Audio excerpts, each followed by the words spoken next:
25ನೇ ತಾರೀಕು ದಲಿತ ಸಂಘಟನೆಗಳ ಒಕ್ಕೂಟದಿಂದ ಫ್ರೀಡಂ ಪಾರ್ಕ್ನಲ್ಲಿ ಬೃಹತ್ ಪ್ರತಿಭಟನಾ ಸತ್ಯಾಗ್ರಹವನ್ನು ಮಾಡ್ತಾ ಇದ್ದೀವಿ. ಈ ಒಂದು ಸತ್ಯಾಗ್ರಹದಲ್ಲಿ 50ಕ್ಕೂ ಹೆಚ್ಚು ದಲಿತ ಸಂಘಟನೆಗಳ ಪ್ರತಿನಿಧಿಗಳು ಮತ್ತು ಜನರು ಭಾಗವಹಿಸ್ತಾರೆ.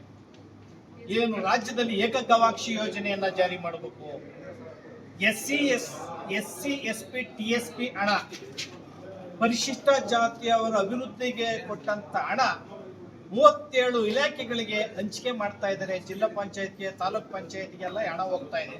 ಎಲ್ಲ ಕಡೆನೂ ಕೂಡ ದುರುಪಯೋಗ ಆಗಿದೆ. ಅಂದ್ರೆ ಕಾಯ್ದೆ ಬಂದು SC SP TSP ಕಾಯ್ದೆ 2013-14ರಲ್ಲಿ ಜಾರಿಗೆ ಬಂತು. ಇವತ್ತಿನವರೆಗೆ 2025-26 ಹೊತ್ತಿಗೆ ಅಲೋಕೇಶನ್ ಮಾಡಿದಂಥ ಹಣ, ರಾಜ್ಯ ಸರ್ಕಾರ ನಿಗದಿ ಮಾಡಿದಂಥ ಹಣ 12 ವರ್ಷದಲ್ಲಿ ಸರಿಸುಮಾರು 12,95,575 ಲಕ್ಷ ಕೋಟಿ. ಅದರಲ್ಲಿ ದುರುಪಯೋಗ ಮಾಡಿದಂಥ ಹಣ 2,45,000 ಸುಮಾರು 500 ಕೋಟಿ. ಅಂದರೆ ಸುಮಾರು 3 ಲಕ್ಷ ಕೋಟಿ ಪರಿಶಿಷ್ಟ ಜಾತಿಯ ಅಭಿವೃದ್ಧಿ ಹಣವನ್ನು ದುರುಪಯೋಗ ಮಾಡ್ಕೊಂಡಿದ್ದಾರೆ. ಸರಿಸುಮಾರು 13 ಲಕ್ಷ ಕೋಟಿ ಅಲೋಕೇಶನ್ ನಿಗದಿ ಮಾಡಿದಂಥ ಹಣ. ಅಂದರೆ ಪರಿಶಿಷ್ಟ ಜಾತಿಯವರ ಹಣವನ್ನು 5 ಗ್ಯಾರಂಟಿಗಳಿಗೆ ಉಪಯೋಗ ಮಾಡಿದ್ದಾರೆ. ರಸ್ತೆಗಳಿಗೆ, ಮೇಲ್ಸೇತುವೆಗಳಿಗೆ, ಡ್ಯಾಮ್ಗಳಿಗೆ ಉಪಯೋಗವನ್ನು ಮಾಡಿದ್ದಾರೆ. ಸಿದ್ದರಾಮಯ್ಯನವರು ಸರಿಸುಮಾರು 25,500 ಕೋಟಿ ಹಣವನ್ನು ತಮ್ಮ ಆಡಳಿತ ಅವಧಿಯಲ್ಲಿ 5 ಗ್ಯಾರಂಟಿಗಳಿಗೆ ಹಣವನ್ನು ಹಾಕಿ ಬಹಳ ಮೋಸ ಮಾಡಿದ್ದಾರೆ.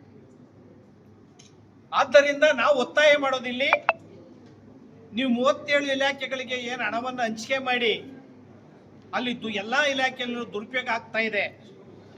ಪರಿಶಿಷ್ಟ ಜಾತಿಯವರಿಗೆ ಆರೋಗ್ಯ ಇಲಾಖೆಯಲ್ಲಿ ಯಾವುದೇ ಮೀಸಲಾತಿ ಇಲ್ಲ. ಅಲ್ಲಿ ಆರೋಗ್ಯ ಇಲಾಖೆಗೆ ನೀವು ಹಣ ಕಳಿಸ್ತೀರಿ, ಅಲ್ಲಿ ಏನು ಉಪಯೋಗ? ಅಲ್ಲಿ ಯಾರು SC STಗೆ ಎಲ್ಲಿ ಉಪಯೋಗ ಆಗಿದೆ? ಈ ಥರದ ಒಂದು ಹಣ ದುರುಪಯೋಗ ಆಗೋಂಥದ್ದು ನಿಲ್ಲಿಸೋದಕ್ಕೆ ಪ್ರತ್ಯೇಕ ನಿರ್ದೇಶನಾಲಯವನ್ನು ಮಹಾರಾಷ್ಟ್ರದ ಮಾದರಿಯಲ್ಲಿ ಮಾಡಬೇಕು ಅಂತ ಆಗ್ರಹವನ್ನು ಈ ಸಂದರ್ಭದಲ್ಲಿ ಮಾಡ್ತಾ ಇದ್ದೇವೆ. ನಾವು ದಲಿತ ಸಂಘಟನೆಗಳಿಂದ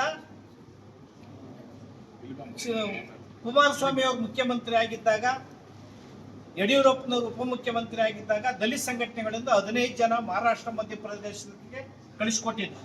ವೆಂಕಟಸ್ವಾಮಿ ಸರ್, ನಾವು ಎಲ್ಲನೂ ಕೂಡ ಆಯೋಗದಲ್ಲಿ ಇದ್ವಿ. ಆ ಒಂದು ನಿಯೋಗದಲ್ಲಿ ನಾವೆಲ್ಲ ಅಧ್ಯಯನ ಮಾಡ್ಕೊಂಡ್ಬಂದು ಸರ್ಕಾರಕ್ಕೆ ವರದಿಯನ್ನು ಕೊಟ್ವಿ. ಏನು ಮಹಾರಾಷ್ಟ್ರದಲ್ಲಿ ಮಧ್ಯಪ್ರದೇಶ ಸರ್ಕಾರ ಏನು ಪರಿಶಿಷ್ಟ ಜಾತಿಯವರಿಗೆ ಯಾವ ರೀತಿ ನೆರವು ಕೊಡ್ತಾ ಇದೆ ಅಂತ ಅದನ್ನು ಜಾರಿ ಮಾಡಲೇ ಇಲ್ಲ ಅವರು. ಅಲ್ಲಿ ಸಿಂಗಲ್ ವಿಂಡೋ ಸಿಸ್ಟಮ್ ಇದೆ. ಅದನ್ನ ಪ್ರತ್ಯೇಕ ನಿರ್ದೇಶನಾಲಯವನ್ನು ಮಾಡಿ ಈ ಪರಿಶಿಷ್ಟ ಜಾತಿಯವರನ್ನು ಸಮರ್ಪಕವಾಗಿ ಅವರ ಅಭಿವೃದ್ಧಿಗೆ ಬಳಸಬೇಕು ಅಂತ ಈ ಮೂಲಕ ಆಗ್ರಹವನ್ನು ಮಾಡ್ತಾ ಇದ್ದೇವೆ. ಜೊತೆಗೆ SC ST ನಲ್ಲಿ 53 ಜನ ಶಾಸಕರಿದ್ದಾರೆ. 53 ಜನ ಶಾಸಕರು ಪರಿಶಿಷ್ಟ ಜಾತಿಯವರ ದೌರ್ಜನ್ಯಕ್ಕೆ, ಕೊಲೆಗೆ, ಮಹಿಳೆಯರ ಅತ್ಯಾಚಾರಕ್ಕೆ ಮತ್ತು SC ST ಹಣ ದುರುಪಯೋಗದ ಬಗ್ಗೆ ಇದುವರೆಗೂ ಚಕಾರ ಇದ್ದಿಲ್ಲ. ಕೂಡಲೇ ನೀವು ಭ್ರಷ್ಟಾಚಾರದಲ್ಲಿ ಭಾಗಿಯಾಗಿದ್ದೀರಾ ಅನ್ನೋ ಒಂದು ಪ್ರಶ್ನೆ ಇಲ್ಲಿ ಉದ್ಭವ ಆಗ್ತಾ ಇದೆ. ನಾವು ಸರ್ಕಾರದಲ್ಲಿ ಮನವಿ ಮಾಡೋದೇನಂದ್ರೆ, ಈಗ ಕಾಯ್ದೆ ಬಂದ ಮೇಲೆ SC SP TSP ಕಾಯ್ದೆ ಬಂದ ಮೇಲೆ ಎಷ್ಟು ಹಣ ಉಪಯೋಗ ಆಗಿದೆ ಅನ್ನೋದನ್ನು ಮೌಲ್ಯಮಾಪನ ಮಾಡಿ, ಎಷ್ಟು ಬಡತನ ರೇಖೆಯಿಂದ ಹೊರಗಡೆ ಬಂದಿದ್ದಾರೆ ಅನ್ನೋದನ್ನ ಜನದ ಮುಂದೆ ಶ್ವೇತಪತ್ರ ಹೊರಡಿಸಿ ಅಂತೇಳಿ DK ಶಿವಕುಮಾರ್ ಅವರ ಸರ್ಕಾರದಲ್ಲಿ ನಾವು ಮನವಿ ಮಾಡ್ತಾ ಇದ್ದೇವೆ. ಮತ್ತೆ ಪರಿಶಿಷ್ಟ ಜಾತಿಯ ಹಣವನ್ನ ಯಾವುದೇ ಕಾರಣಕ್ಕೂ ಬೇರೆ ಅನ್ಯ ಯೋಜನೆಗೆ ಬಳಸಬಾರದು ಅಂತೇಳಿ ಒತ್ತಾಯ ಮಾಡ್ತಾ ಇದ್ದೀವಿ. ನೀವು ಅದು ಬಳಸಿದ್ರೆ ಜೈಲಿಗೆ ಹಾಕ್ಬೇಕು ಅಂತ ಕಾಯ್ದೆ ಹೇಳ್ತಾ ಇದೆ.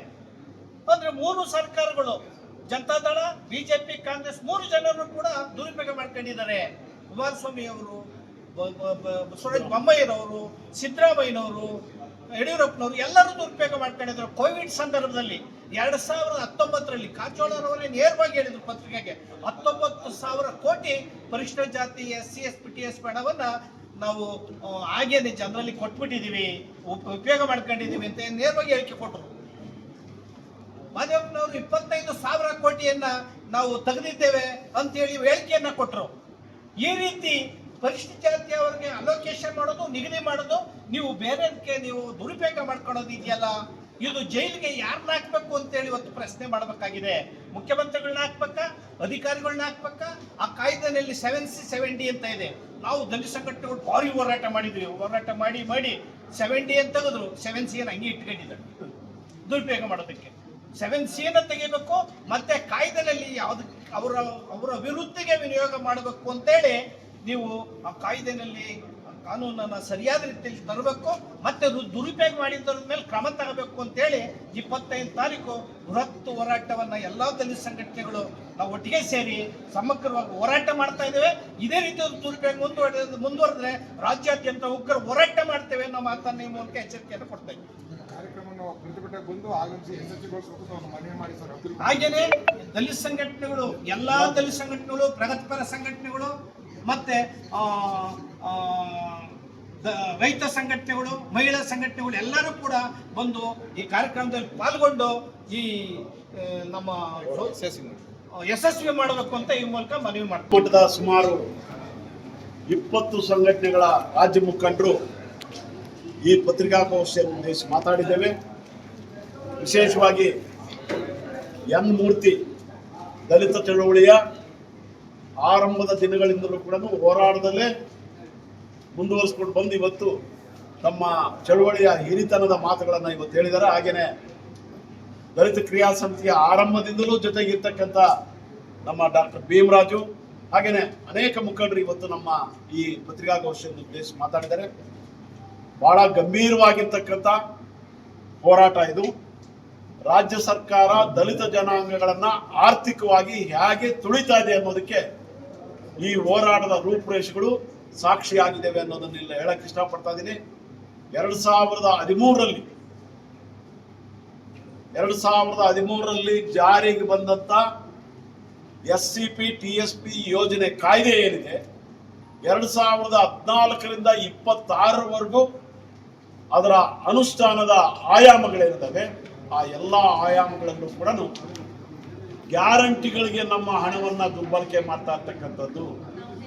ಲಕ್ಷಾಂತರ ಕೋಟಿ ದಲಿತರ ಹಣವನ್ನ ಗ್ಯಾರಂಟಿಗಳಿಗೆ ಬಳಸಿ ಇವತ್ತು ದಲಿತರಿಗೆ ದ್ರೋಹ ಬಗೆತಕ್ಕಂಥ ಒಂದು ಕರ್ನಾಟಕ ಸರ್ಕಾರ, ಅದು ಕಾಂಗ್ರೆಸ್ ಇರ್ಬೋದು, BJP ಇರ್ಬೋದು, JDS 3 ಪಕ್ಷಗಳ ಆಡಳಿತದಲ್ಲಿ ಇದು ನಡೆದಿದೆ. ಇದಕ್ಕಾಗಿ ಎಲ್ಲಾ ದಲಿತ ಸಂಘಟನೆಗಳು ಎಚ್ಚೆತ್ಕೋಬೇಕು ಇವತ್ತು. ಯಾಕಂತ ಹೇಳಿದ್ರೆ ನಿಮಗೆ ಎಲ್ಲಾ ರೀತಿಯಲ್ಲೂ ದಬ್ಬಾಳಿಕೆ ನಡೀತಾ ಇದೆ, ಆದರೆ ಆರ್ಥಿಕವಾದಂಥ ದಬ್ಬಾಳಿಕೆ ಇದೆಯಲ್ಲ, ಅದಕ್ಕಿಂತ ದೊಡ್ಡ ದಬ್ಬಾಳಿಕೆ ಮತ್ತೊಂದಿಲ್ಲ. ಈ ಕಾರಣಕ್ಕಾಗಿ ಇಡೀ ದೇಶದಲ್ಲಿ ಈ ವಿಶೇಷ ಕಾಯ್ದೆ ಜಾರಿ ಆದಾಗಲಿಂದಲೂ ಕೂಡ ದಲಿತ ಸಂಘಟನೆಗಳ ಮುಖಂಡರು ದನಿ ಎತ್ತಿ ಮಾತಾಡ್ತಾ ಇದ್ದಾರೆ. ಆದರೆ ಆ ದನಿಗೆ ಬೆಲೆ ಇಲ್ಲದಂತೆ ರಾಜ್ಯ ಸರ್ಕಾರಗಳ ವಿಶೇಷವಾಗಿ ಆರ್ಥಿಕ ಇಲಾಖೆ, ಸಮಾಜ ಕಲ್ಯಾಣ ಇಲಾಖೆಯನ್ನ ಹಿಂದಕ್ಕೆ ತಾನು ಮುಂಚೂಣಿಯಲ್ಲಿ ಬಂದು ದಲಿತರಿಗೆ ದ್ರೋಹ ಮಾಡ್ತಾ ಇರ್ತಕ್ಕಂಥ ಕೆಲಸ ಮಾಡ್ತಾ ಇರೋದನ್ನ ತೀವ್ರ ಖಂಡಿಸೋದು ಅಷ್ಟೇ ಅಲ್ಲ, ಗ್ಯಾರಂಟಿಗಳಿಗೆ ಬಳಸಿರ್ತಕ್ಕಂಥ ಹಣ ಮತ್ತೆ ಮುಂದಿನ ಬಜೆಟ್ ಅಲ್ಲಿ ನಮಗೆ ವಾಪಸ್ ಕೊಡಬೇಕು ಈ ಸರ್ಕಾರ.